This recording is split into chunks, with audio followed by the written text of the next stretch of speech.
Proclamação do Evangelho de Jesus Cristo, segundo João. Glória a vós, Senhor. Naquele tempo disse Jesus a Nicodemos: do mesmo modo como Moisés levantou a serpente no deserto, assim é necessário que o Filho do Homem seja levantado, para que todos os que nele crerem tenham a vida eterna. Pois Deus amou tanto o mundo, que deu o seu Filho unigênito, para que não morra todo o que nele crer, mas tenha a vida eterna. De fato, Deus não enviou o seu Filho ao mundo para condenar o mundo, mas para que o mundo seja salvo por ele. Quem nele crê não é condenado, mas quem não crê já está condenado, porque não acreditou no nome do Filho unigênito. Ora, o julgamento é este: a luz veio ao mundo, mas os homens preferiram as trevas à luz, porque suas ações eram más. Quem pratica o mal odeia a luz, e não se aproxima da luz, para que suas ações não sejam denunciadas. Mas quem age conforme a verdade aproxima-se da luz, para que se manifeste que suas ações são realizadas em Deus. Palavra da salvação. Glória a vós, Senhor. Louvor e honra a vós, Senhor Jesus, Senhor Jesus. Nos recolhamos num tempo em silêncio. Rezemos pedindo ao Divino Espírito Santo o auxílio necessário para que alcancemos a plena compreensão desta palavra e sejamos por ela transformados. Rezemos.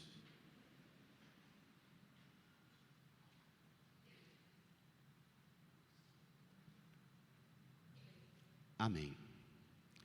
Queridas irmãs e irmãos, avançamos um pouco mais hoje no caminho para a Páscoa. Estamos percorrendo o caminho da graça.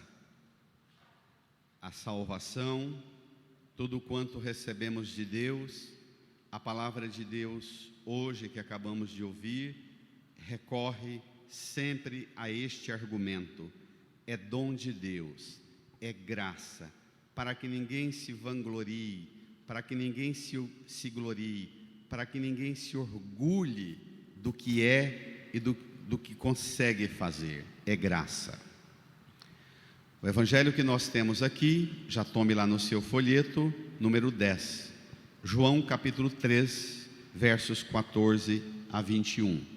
Domingo passado, a gente estava também em João com Jesus no templo.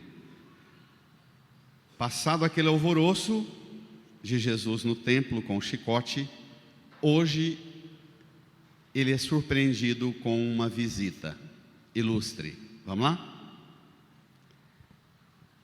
Naquele tempo disse Jesus a Nicodemos: Leiam.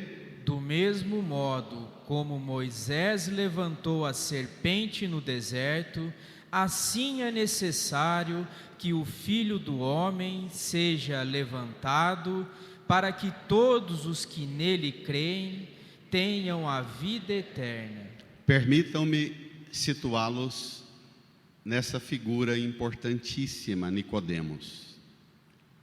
Seria muito bom que ativasse em você hoje uma vontade de conhecer e, quem sabe, até desenvolver uma espiritualidade nicodemiana. Ele é uma figura importante. Nós estamos aqui no versículo 14 do capítulo 3. Permitam-me umas notas brevemente para você entender quem é esse rapaz. O capítulo 3 começou assim dizendo: havia um chefe judaico do grupo dos fariseus, chamado Nicodemos, que foi ter com Jesus de noite. Chegando perto de Jesus, no meio da noite, diz: Rabi, mestre. Sabemos que vieste como mestre da parte de Deus. De fato, ninguém pode realizar os sinais que tu fazes, senão a não ser que Deus esteja com ele.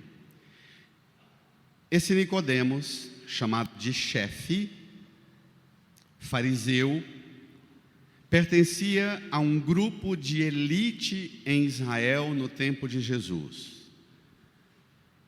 Desde a invasão da Assíria, 721, 587, a invasão babilônica. 70 anos depois, a invasão de Ciro, rei persa, da primeira leitura. Em 333, a invasão grega. Em 64, a invasão do Império Romano. Então, é uma história de sucessão de invasão violenta que Israel sofre. Nos períodos, sobretudo a partir da dominação grega e a profanação do templo, e o uso do templo de forma violenta por parte dos gregos, e tendo sido Israel invadido com um destacamento de domínio militar no seu território, os judeus não tinham mais o templo, mas o lugar e tudo que funcionava ao redor do templo como o recurso de organização do povo a partir da fé. Impossibilitados de ter o templo, eles organizaram um conselho chamado de Sinédrio. Vem da palavra grega sim, tem, decisão, governo, que era um grupo formado por 71 membros. O 61º era o sumo sacerdote que tivesse em governo do templo daquele ano, ele que presidia esse conselho. Os outros 70 eram formados pelas 4 famílias das castas sacerdotais, pelo grupo dos fariseus, pelos anciãos, patriarcas das tribos ou dos clãs que viviam em Israel. Era um conselho vitalício. Quem era eleito para ele, morria lá. Nicodemos pertencia a esse conselho. Eles tinham 5 primeiros livros da Bíblia como regra de decisão para tudo, e eles tinham as tradições e os costumes como valores para reger e decidir a vida do fiel. Os temas aqui eram concernentes à identidade de piedoso e devoto judeu nos períodos em que o povo, como lá no tempo de Jesus, estava dominado pelo Império Romano. Então, os temas que tratavam da fé, esse governo religioso, teocrático, regia. Acontece que Nicodemos ouviu falar de Jesus. Ele é apelidado também de homem, de príncipe dos judeus. Ele era um renomado. Ele ouve falar de Jesus e ele resolve procurar Jesus. Mas resolve procurar Jesus, o texto sugere, às escondidas, à noite. E aqui tem um monte de elementos e consequências que dá para a gente ampliar um leque vastíssimo. Nicodemos procura Jesus no meio da noite porque ele não poderia se expor com aquele arruaceiro de domingo passado, que fez um chicote de cordas e expulsou os vendilhões, virou as mesas dos cambistas e fez aquilo tudo. Ele não podia se expor. Ele fica simpático, encantado com o que Jesus ensina, chama-o de Rabi, fala que ele veio da parte de Deus, mas ele não quer perder a fama com o grupo dele e o prestígio que ele tem de pertencer àquela casta dos 71 do Sinédrio. Procura Jesus à noite. E Jesus dirige a Nicodemos uma conversa muito surpreendente. Brevemente eu resumo. Quando Nicodemos faz aquele elogio a Jesus, Jesus começa logo dizendo: olha, quem não nascer de novo, quem não nascer do alto, não vai ter vida plena. Nicodemos dá uma bronca em Jesus: como é que eu, velho, posso nascer de novo da minha mãe? Jesus diz: não, eu estou falando não é nascer do ventre da mãe, mas nascer do alto, nascer do Espírito, que vai desencadear na conversa agora em nascer da luz, nascer da verdade e um monte de consequências. O resultado da conversa é tensa e você nunca mais vai ser a mesma pessoa depois desse encontro de Jesus com Nicodemos. Jesus diz a ele: você está me procurando de noite, para que ninguém veja, mas agora você com essa nota pode ler de novo o versículo 14. Do mesmo modo como Moisés levantou a serpente no deserto, assim é necessário que o Filho do Homem seja levantado, para que todos os que nele crerem tenham a vida eterna. Não é tenham fama e prestígio diante da sociedade judaica, mas tenha mais? Infinitamente mais. Vida eterna. Pronto. Esta vida eterna, que é o tema central da fé cristã, da identidade cristã, esta vida eterna, Jesus diz que ela vai ser garantida porque ele vai ser levantado como a serpente de bronze foi levantada por Moisés. Sabe o que significa isso?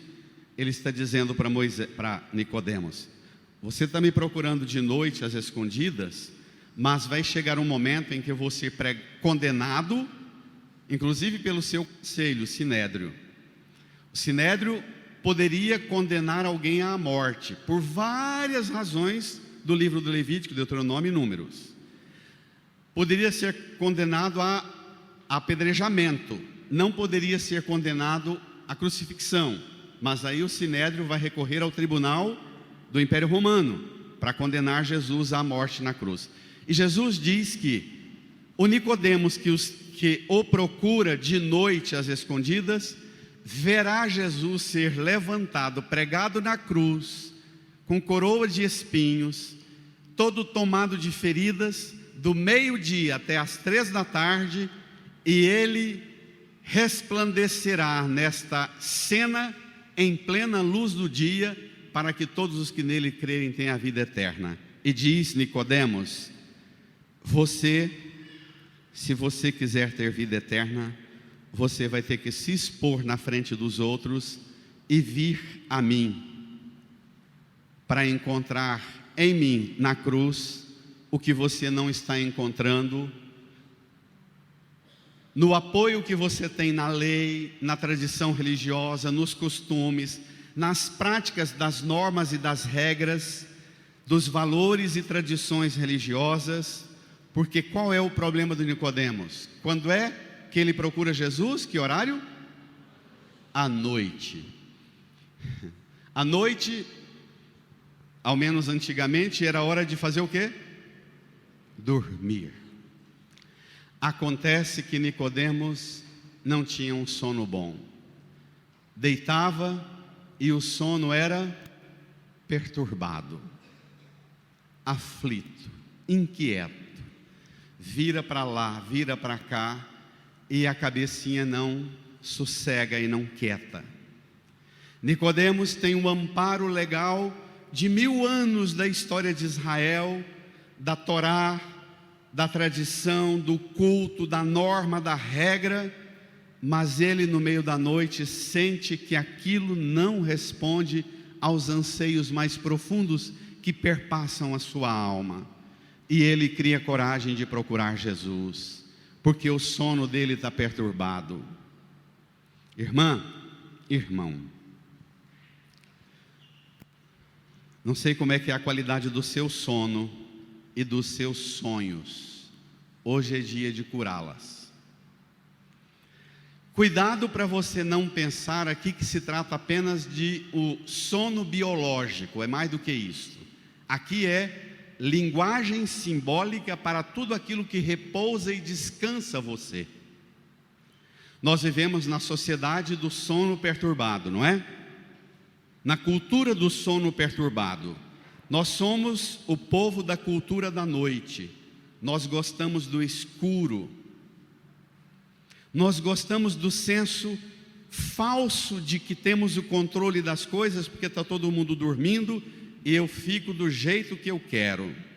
No fundo, este culto à noite é uma fuga do dia e do sentido do viver e das relações.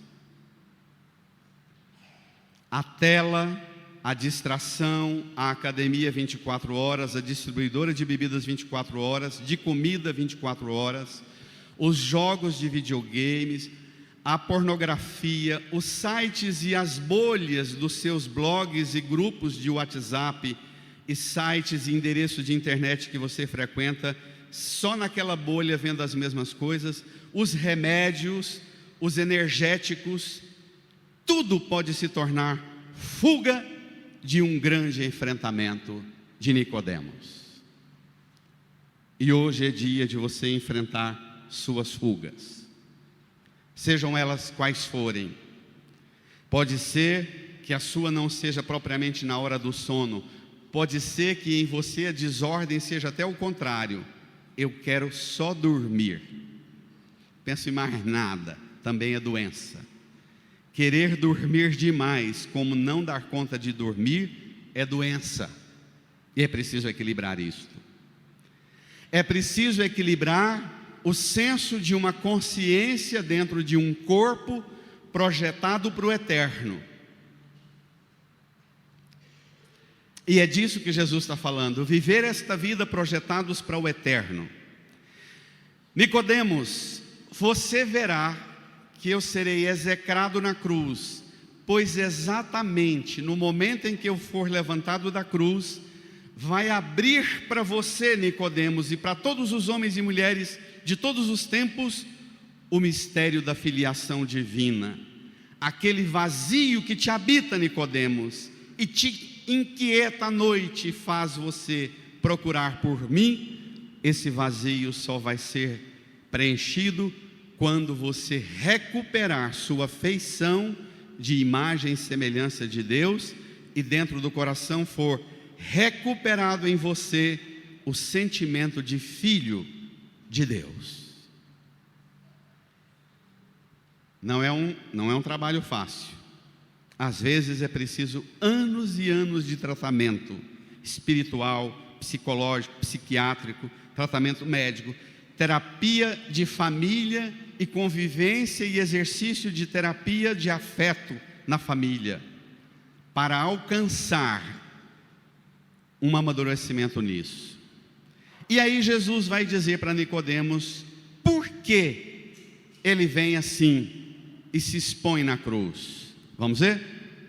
Versículo 16. Acorda e brada, igreja, pois Deus amou tanto o mundo que deu o seu Filho unigênito, para que não morra todo o que nele crê, mas tenha a vida eterna. Repetiu: a vida eterna.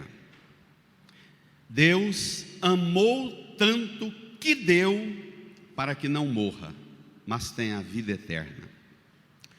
Deus amou tanto o mundo. Nós vivemos a recuperação de algumas correntes de espiritualidade, porque numa sociedade complexa como a nossa, numa sociedade líquida e gasosa como essa que nós estamos vivendo, é muito comum surgirem os movimentos de idealização de uma perfeição espiritual. E aí se recupera momentos fazem recorte da história, alguns momentos que acha os santos bonitinhos e querem reproduzir aquele modelo do passado, mas com uma capacidade zero para dialogar com o hoje da vida e dos desafios do agora. E é preciso que uma devoção e que uma prática religiosa capacite e qualifique você para enfrentar o agora. Uma das abordagens mais estranhas das correntes puritanistas, engessadas, moralistas, rigoristas, que é tudo gnose e correntes de muito mais ideologias do que teologia, muito mais não, totalmente ideologia do que teologia, que pregam, por exemplo, que o mundo não presta, essa carne não vale nada, isso aqui vai apodrecer, tem que jogar esse corpo fora, os desejos, os pensamentos, os sentimentos tem que ser mortificado, torturado, fazer penitência, passar fome, sofrer, porque esse corpo não presta, o que presta é sua alma. Cuidado, cole na afirmação de João: Deus amou tanto o mundo. O seu corpo ele é tão importante que ele vai ser ressuscitado em carne e osso também, não é não? A obra da redenção de Cristo é a obra da criação inteira. Ele vai regenerar a criação, ele veio resgatar a criação inteira. Uma das maiores e mais pavorosas mentiras é de que o mundo não presta, isso aqui não vale nada. Mentira! Isso aqui é obra carinhosa da mão de Deus, e nós temos que cuidar dessa casa comum, dizem os documentos do magistério católico, cuidar do mundo como uma casa comum, porque ele é o lugar que Deus plasmou para nos colocar aqui. Deus amou tanto o mundo, Ele não vai salvar só você, Ele vai regenerar a criação inteira, não escapará nada da ação redentora de Cristo, porque a obra de Cristo é total e plena, e esta redenção é por amor, o critério é amor, não é vingança, não é ódio. Deus amou tanto o mundo que deu seu Filho para que não morra, mas tenha a vida eterna. Versículo 17: finca Jesus mais forte ainda este alicerce das razões pelas quais Ele oferece sua vida na cruz. Brada: de fato, Deus não enviou o seu Filho ao mundo para condenar o mundo, mas para que o mundo seja salvo por ele. Não é para condenar, mas para que seja salvo. Outra característica das correntes de espiritualidade dos dias e tempos de hoje, elas são castradoras e repressoras, elas são julgadoras e condenadoras, são padres inflamados numa pregação, tem até alguns bispos e teólogos, leigas e freiras, todas encapuzadas de pano para tudo quanto é lado, condenando o mundo e dizendo que o Satanás tem um poder danado de levar tudo. Eu fico assistindo umas porcarias que o povo me manda, eu penso assim: por que esse povo não vai ler o Evangelho de João e ver que Deus amou tanto, que Jesus não veio para condenar, mas veio para salvar? Esta condenação, ela é típica de quem não alcançou o amor, porque quem é alcançado e quem alcança esse amor, sai dando ao mundo amor. Olha o que vem agora, para você entender um pouco mais firmemente esta noção do amor. Versículo 19. É isto? 18. Leia. Quem nele crê não é condenado, mas quem não crê já está condenado. Por quê? Não acreditou no nome do Filho unigênito. Tem gente que escuta esse versículo e pensa: isso aqui é o maior argumento que eu tenho para dizer que quem está condenado é porque escolheu ser condenado e vai para o inferno e eu não posso fazer nada. Cuidado. A carta de Paulo aos Tessalonicenses diz que Jesus está demorando voltar porque Ele está usando de longanimidade, de paciência, para dar tempo para que nós que conhecemos o amor de Deus, testemunhemos o amor de Deus, e para aqueles que estão perdidos, que não abraçaram e acolheram o amor de Deus, pelo nosso testemunho alcancem a graça do amor. Então, quem crê não é condenado, quem não crê já está condenado. Nós podemos, pela força do testemunho, libertar quem está condenado ao mal, pelo poder do testemunho, dar-lhes a graça de dizer: não, há um amor que vence. Pode não? Só quem não é pai e mãe de verdade que acha que não pode, porque pai e mãe lutará até as últimas dizendo: o amor vai vencer, não é isso?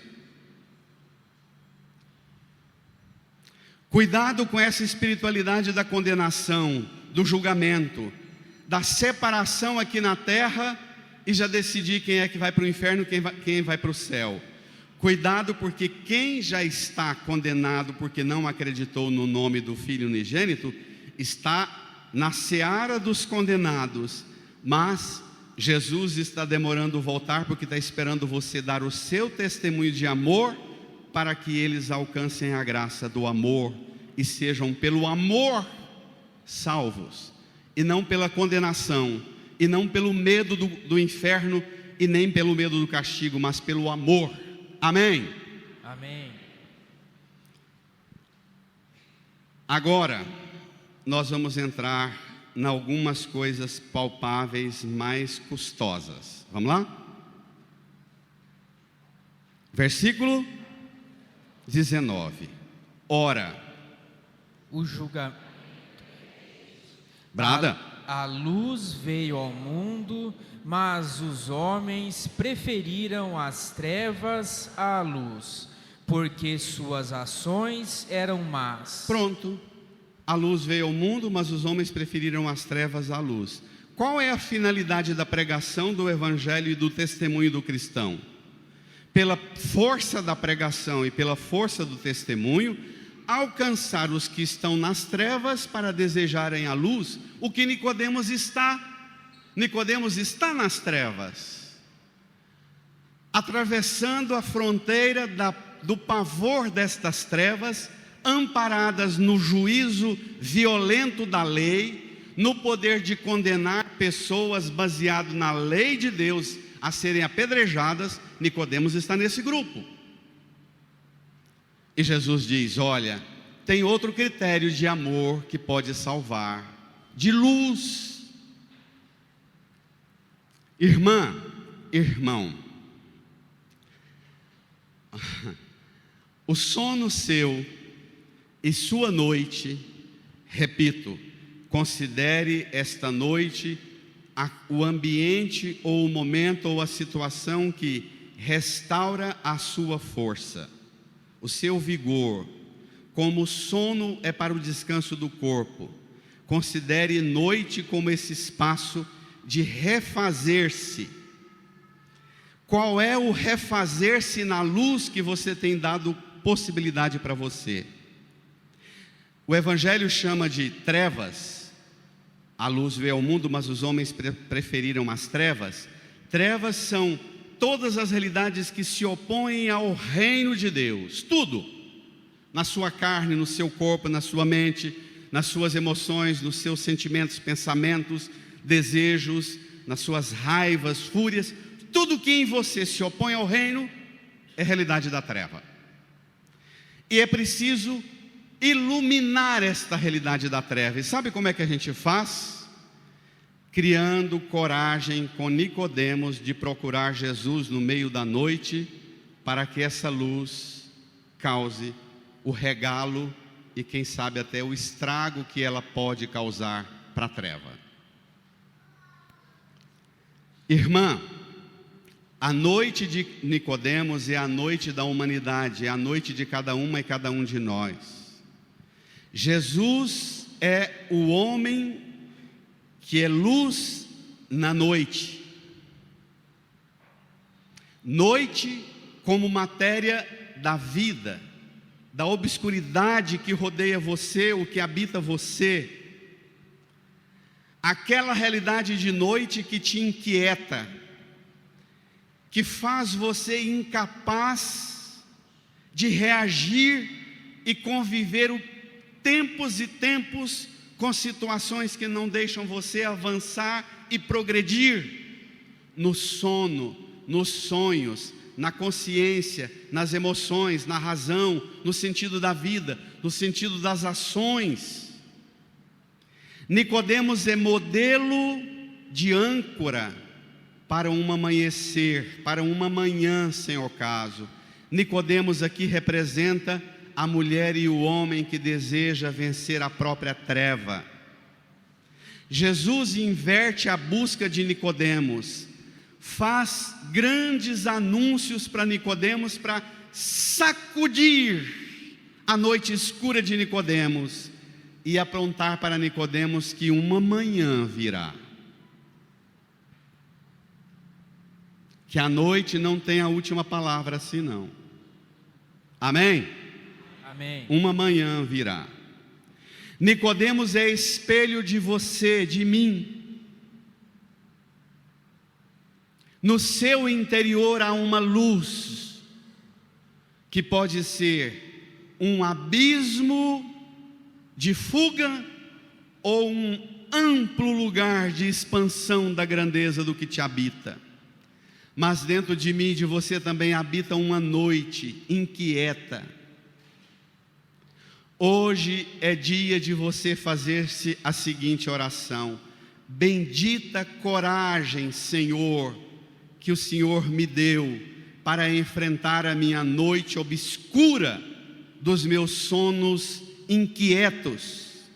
Bendita noite do apavorado medo, a humilde ousadia de dar um passo e bater na porta da casa de Jesus e dizer: mestre, me escuta.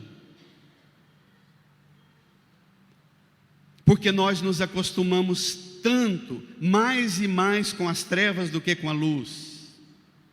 Não ter medo das perguntas que agitam e borbulham na sua noite.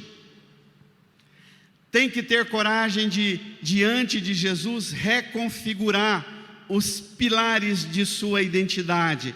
Amarás o Senhor teu Deus com toda a inteligência, com todo o teu coração, com toda a tua força e com toda a tua alma. Reconfigurar o chip desta identidade do ser que você é. Foi a Ele de noite e nele Nicodemos encontrou luz. Quaresma é tempo para descer em nossas noites, repensar as questões mais inquietantes que por vezes você passa anos e anos abafando essas questões, fugindo delas. Por que fugimos tanto de nós mesmos e de Deus? Por que recusamos acessar, adentrar essa luminosidade interior que nos habita? Porque damos tanto, mas tanto, para as aparências e não gastamos energia para aprofundar o território dessa luz. Afinal de contas, Deus, ao criar, no livro do Gênesis, a primeira palavra que brota dos lábios do Criador é: faça-se a luz. Jesus, no Evangelho de Mateus, vai dizer: vós sois a luz do mundo. Nas muitas áreas da sua vida e da vida do mundo de hoje, há um culto às certezas rígidas, totalitárias, fundamentalistas, de seita, que são todas meias verdades, que assustam e espantam e põem você como guia cego do medo e do assombro do escuro. Sai dessa. Versículo 20 no Evangelho, vem comigo, pegue lá. Agora o trem vai pegar. Quem pratica o mal odeia a luz E? e não se aproxima da luz, para que suas ações não sejam denunciadas. Mas Quem age conforme a verdade aproxima-se da luz, para que se manifeste que suas ações são realizadas em Deus. umas notas caríssimas aqui nesse texto. Jesus começou a falar de vida eterna e de amor. De amor e de vida eterna, ele passou para a luz, para a verdade e para ações. Irmã, irmão, algumas provocações instigantes deste evangelho. Bento XVI diz que tem duas meias verdades ocupando o lugar de verdade inteira. As correntes mais dadas às ideologias marxistas dizem, citando o Evangelho de João, está lá na Bíblia: eu vim para que tenham vida e a tenham em abundância. Então a função do cristão e da igreja é dar vida abundante para todo mundo, é dar o pão do marxismo para todo mundo. Diz Bento: não, a vida abundante que Jesus dá é precisamente a vida que ele oferece na cruz, porque na cruz ele oferece o seu corpo e sangue, e na cruz ele não dá pão e peixe, ele dá Deus. A oferta de Jesus na cruz, ele dá a vida abundante que Jesus oferece, ele dá Deus. O problema é que tem muita gente que acha isso pouco, preferia que ele desse a reconfiguração do reino de Israel, que ele reconstituísse as 12 tribos de Israel para ocupar a Palestina, transformasse todos os povos, ou matasse a fio de espada, ou transformasse todo mundo em escravos do povo de Israel, porque essa é a mentalidade do Antigo Testamento, não é não? E Jesus vem de repente, ao invés de dar o reino de Israel, ele dá Deus. Se você acha que não existe nada no mundo mais forte do que o que Jesus deu, Deus como presença viva em nosso meio, brada uma salva de palmas para ele. Reage! Reage!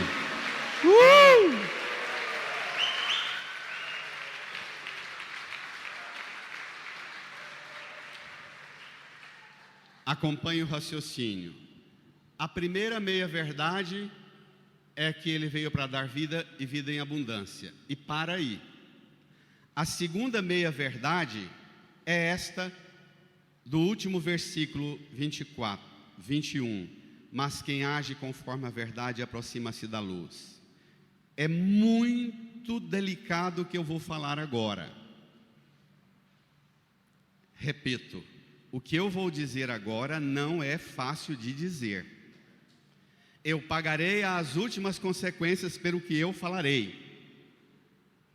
Tanto na primeira afirmação do que significa a vida abundante de Jesus, como o que significa a verdade que Jesus traz. Tem gente usando o tempo inteiro a palavra: conhecereis a verdade e a verdade vos libertará. Eu vos anuncio uma máxima, que a filosofia, em perpétua gratidão à minha professora de lógica na filosofia, Marilena Café, que está aqui. Filosofia ajuda a gente a pensar as palavras às últimas consequências. E as consequências da palavra verdade é que para nós cristãos, a verdade não é um conjunto de norma, regra e lei. Para nós cristãos, a verdade é a pessoa de Jesus. Nós nos relacionamos com a verdade. Primeiro é isso. Segundo, que na lógica, na necessidade de um raciocínio lógico, a mesma verdade que te liberta pode ser também a verdade que te manda para a cadeia. Não é não? Não é não? pesa algumas coisas contra mim, monta o processo, vasculha, averigua, identifica meus crimes. A equipe de julgamento sentencia pela mão do juiz: você cometeu tais e tais delitos, isso aqui você vai cumprir dessa e dessa forma, não precisa pagar dessa ou daquela forma. Está inocentado, mas tem responsabilidades. Ou dirá: olha, Antônio, você realmente cometeu crime grave e você vai pagar pelo crime que você cometeu, ficando 2 anos, 10 anos, 20 anos de reclusão. E eu vou acolher a verdade que me liberta, dizendo-me que eu sou responsável. Está claro? Está não? A verdade não liberta só inocentando não, gente. A verdade liberta dizendo também há crime, há falta. Para que é que tem um confessor durante a missa? Para que toda hora que a verdade der um estalo em você: opa, eu errei, eu ofendi a Deus, pequei contra Deus, contra o meu irmão, contra mim mesmo, eu vou lá no confessor e diz: eu me arrependo, pequei, peço perdão. Pronto. O problema é que nós estamos numa religião fanática, a religião pensada como sistema ideológico para a política, e a religião está mais a serviço das ideologias políticas do que da vida eterna, do amor de Cristo, da luz e da verdade que é Cristo, ainda que seja uma verdade que me diga: você tem culpa e pagará por ela. Amém? Amém. Está claro? Não estou perguntando se concorda.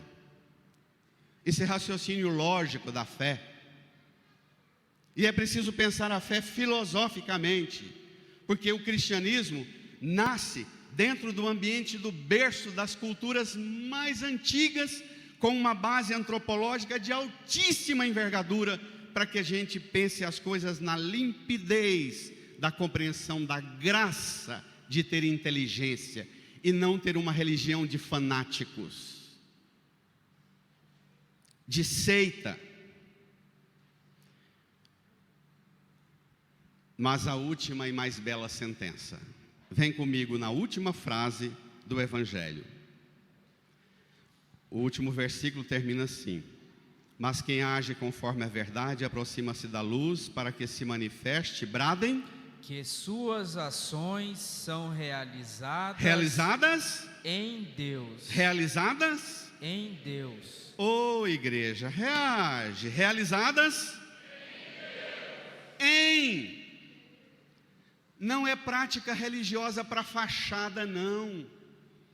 Não é fazer coisas para simular uma devoção e uma piedade para agradar e bajular Deus, não.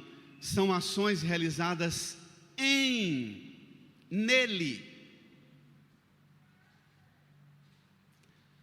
As suas ações, os seus gestos, suas atitudes, tudo quanto brota do seu fazer, tem que sair de Deus, como se tira um peixe da água, pingando graça de Deus, porque suas ações são realizadas em e não para. Está claro, gente? Vem para a cruz comigo Santo Agostinho. Santo Agostinho diz que esse raciocínio lógico significa o seguinte: que todos nós, como Nicodemos, somos ramos das videiras das parreiras selvagens. Encontramos Jesus na graça do caminho nosso, que abre-nos o caminho da luz. Colocamos nossa vida selvagem na mão dele, e ele nos pega, ramos selvagens, e faz conosco uma enxertia. É um enxerto, crava o ramo selvagem, meu e seu, no lado traspassado de Cristo, e a partir daqui, do tronco da videira, você pode trazer com você a história de família, de antepassados, mais confusa, sofrida, maldita, degenerada que for, mas a partir do momento que, pela graça da fé e do batismo, você é enxertado nele, você só tem um destino: realizar suas ações em Deus. Aleluia! Brada! Brada!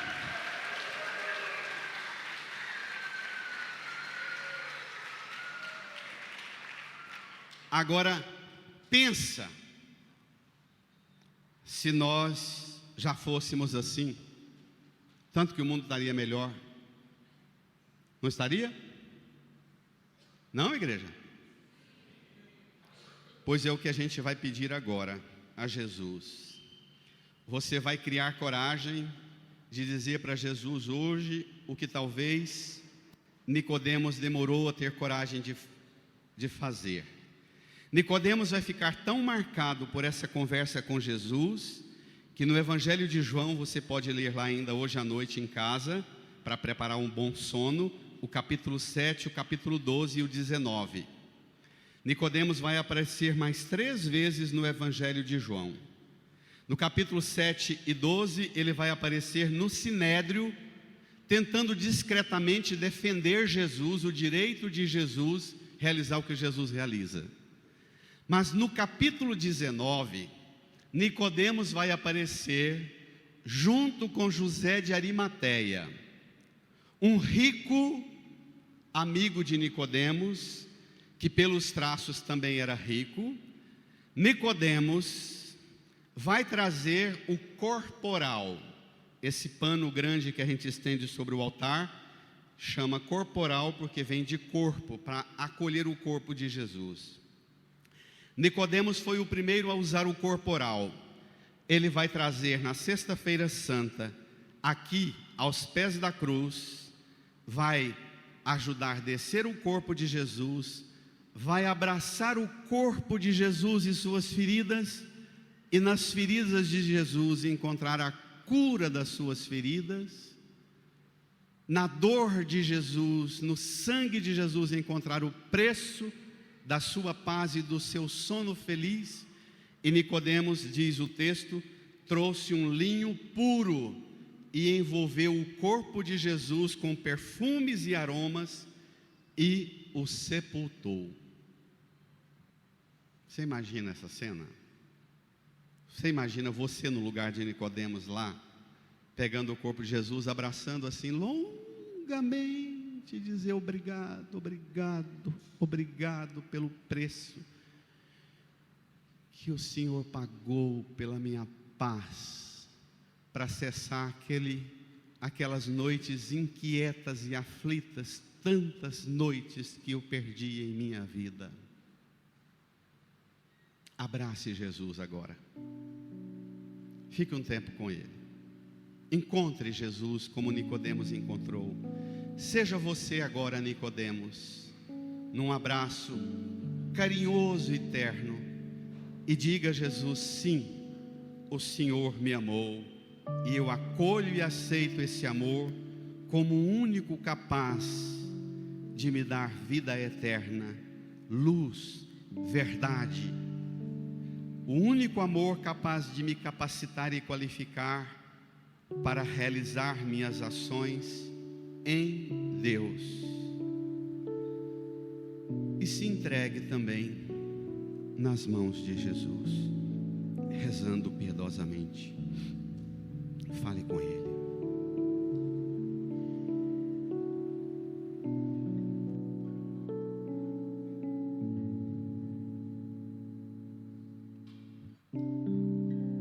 Espírito Santo, vinde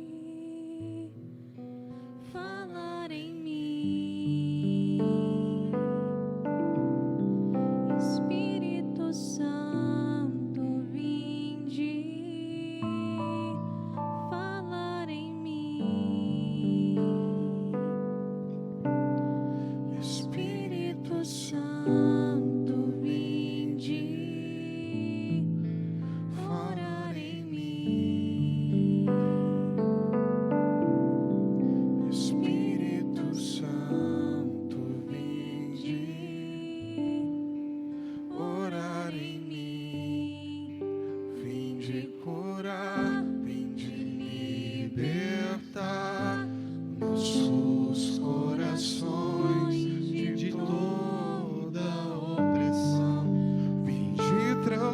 alma, vem incendiar, traz fogo do céu neste lugar.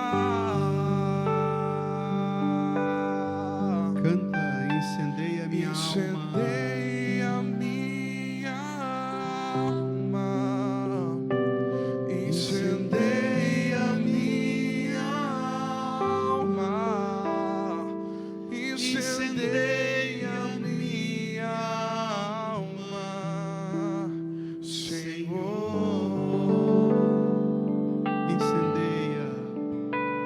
Incendeia minha alma. Fiquemos em pé. Incendeia minha alma, incendeia minha alma, Senhor. Estende a sua mão aqui para a cruz de Jesus. Reze comigo, Senhor Jesus. Eu creio firmemente que o Senhor foi levantado na cruz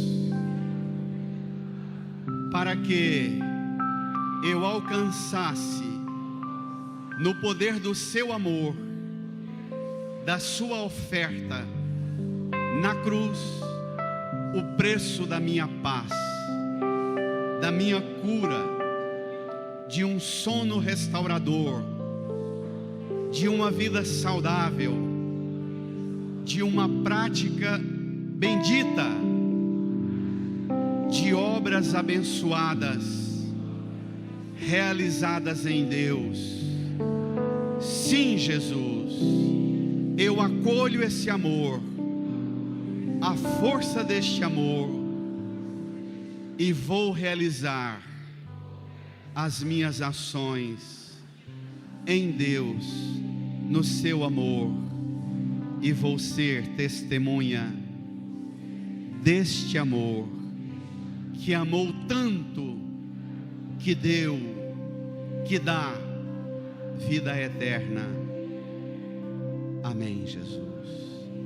Obrigado, Senhor, pela luz, pela verdade da fé, que hoje eu abraço com toda a confiança e bênção. Obrigado, Jesus. Põe a mão no seu coração, faça uma oração como Nicodemos, agradecendo a Jesus o caminho de iluminação na fé, de libertação das trevas, das insônias, das perturbações, do medo do dia, a insegurança com o dia e com as coisas do dia. Agradeça a Jesus para fazer você, mulher e homem, da vida e para a vida no amor, da luz e da verdade. Obrigado, Senhor. Obrigado, Senhor. E dirija quem está do seu lado, dê um abraço bem carinhoso e deseja a paz de Jesus. Saudai-vos.